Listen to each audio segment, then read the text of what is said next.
Let's talk about a real trip, a cosmic one, venturing beyond our familiar world. Picture a rocket standing tall on the launch pad, a beacon of human ambition, packed with sophisticated instruments, cutting-edge technology, and the weight of our collective dreams. The countdown begins, a symphony of numbers echoing in anticipation. 10, 9, 8. The seconds tick away, each one heavy with expectation. With a thunderous roar that shakes the very ground beneath, the rocket battles gravity, a relentless force, surging skyward with unwavering determination. This isn't just a launch, it's a symbol. It's humanity reaching for the stars, driven by an insatiable curiosity and the desire to explore the cosmos. The rocket climbs higher and higher, shedding boosters like a snake shedding its skin, the sky fading from blue to black, a transition from our world to the vastness of space. Suddenly silence descends, a stark contrast to the roaring ascent. The spacecraft is now in orbit circling our planet, but its journey to the outer reaches is just beginning. To reach deep space, to truly escape Earth's embrace, it must hit escape velocity, a staggering speed of about 25,000 miles per hour, a true test of engineering and propulsion. One final crucial engine burn, a burst of controlled energy, and it's flung into the solar system, a cosmic slingshot, propelled by physics and human ingenuity. Earth shrinks to a marble, a beautiful blue sphere receding into the distance, then a star, a tiny point of light in the growing darkness, then just another point of light, indistinguishable from the countless others scattered across the cosmos. Now the spacecraft is utterly alone, a solitary traveler, an emissary in the vast unknown, venturing into the uncharted territories of space. Its mission: explore the mysteries of the universe, discover new worlds, and report back from the dark expanse. The umbilical cord is cut, severing the last physical link to home. The journey ahead is measured not in days or months, but in years, even decades, a testament to the scale of space. It sails silently through the interplanetary medium, a near vacuum, seemingly empty but not entirely devoid of matter, with faint traces of cosmic dust and particles. Gravity from the sun and planets choreographs its path, a delicate dance of celestial mechanics. Using gravity assists from giants like Jupiter, a cosmic boost, it gains speed, flung even farther into the depths of the solar system, propelled by the very forces of nature. It's a testament to our mastery of physics, a triumph of engineering and scientific understanding, using the universe's rules to our advantage, bending the laws of physics to achieve our ambitious goals. The Great Escape is complete, a remarkable feat of human endeavor. The adventure has truly begun, a journey into the unknown, filled with endless possibilities and the promise of discovery. So what's it really like out there, in the vast expanse beyond our familiar world? What does it feel like to be so far removed from everything we know, in the void, this seemingly endless emptiness? First, the darkness, a profound and all-encompassing absence of light. Absolute, profound, and unlike anything you can experience on Earth. It's a darkness that seems to stretch on forever. The sun is a distant, blinding point, a mere speck of light in the overwhelming black. Not the warm, life-giving orb we know and depend on. It's a stark reminder of the distances involved. Stars are steady pinpricks, unwavering in their light, not twinkling and shimmering as seen through our atmosphere, just watching in silence, ancient and distant. Then the cold, an unimaginable, bone-chilling cold.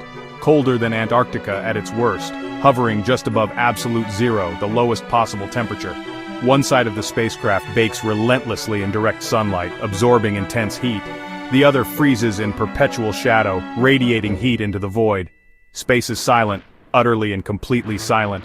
No air to carry sound, no rustling wind, no ambient noise. Just the faint hum of machinery and life support systems inside the spacecraft, a constant reminder of your isolation.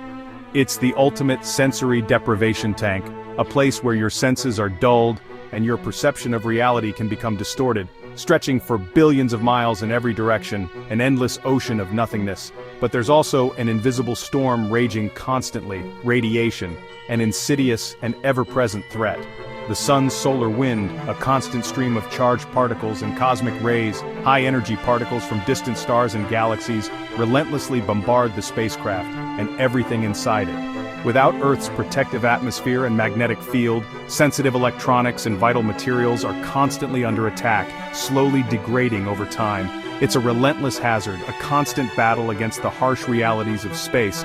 In the big, empty dark, a place where survival depends on technology and unwavering vigilance. Deep space is undeniably beautiful, a canvas of cosmic wonders. But it is also utterly unforgiving, a place where even the smallest mistake can have catastrophic consequences. Space isn't empty, it's a shooting gallery. Micrometeoroids, tiny but fast, can punch holes in a spacecraft. Larger debris, asteroids and comets, pose catastrophic risks. Mission planners chart safe courses, but the farther we go, the less we know. Radiation is another invisible threat. Galactic cosmic rays can scramble electronics, causing glitches. The sun can unleash solar storms, flooding space with plasma and radiation. Spacecraft must be ready to hunker down and survive these storms. Every journey is a battle against the hazards of the cosmos. How do we protect our explorers? Not with bubble wrap, but with smart engineering. The Whipple Shield, a multi-layered defense, vaporizes micrometeoroids on impact, spreading the energy safely. Sensitive electronics are housed in vaults of titanium or aluminum, shielding them from radiation. Circuits are radiation-hardened, built to withstand cosmic punches. Redundancy is key. Every critical system has backups, sometimes even backups for the backups. If one computer fails, another takes over. If an antenna breaks, there's a spare. Insulation, heaters, and radiators manage extreme temperatures. Multi-layer insulation reflects heat, while radiators dump excess warmth into space. It's a cosmic thermostat, keeping everything just right. These strategies let missions survive for decades in the harshest environment. Spacecraft armor is a marvel of human ingenuity. Spacecraft, venturing beyond our planet, have a fundamental need: power. They require a reliable source of energy to operate their instruments, maintain communication with Earth, and execute complex maneuvers. Near the sun, where sunlight is abundant, solar panels do the job efficiently. These panels convert the sun's radiant energy directly into electricity, providing a clean and sustainable power source. But sunlight fades fast as you journey outwards. At Jupiter, a giant planet far from the sun, it's 25 times weaker than at Earth. The intensity of light diminishes rapidly with distance. And further out, at Neptune, the sunlight is a staggering 900 times weaker. Solar panels become increasingly impractical in these dimly lit regions of our solar system.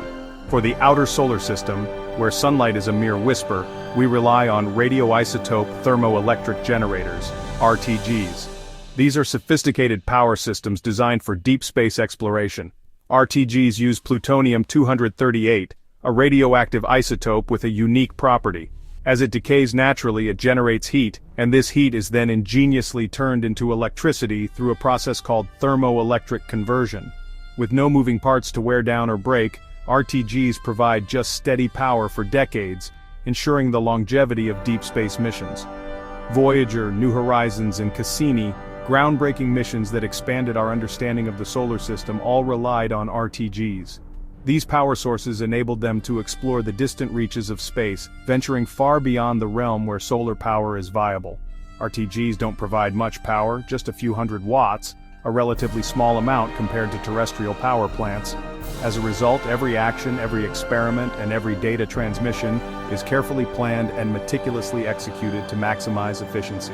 Spacecraft operating on RTGs must be incredibly energy efficient, employing advanced technologies and strategies to conserve every precious watt.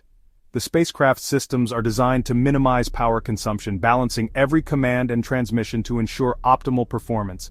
Thanks to these nuclear batteries, these reliable and long-lasting power sources, our robotic explorers continue to operate and send back valuable data long after the sun appears as just another distant star in the vast cosmic landscape.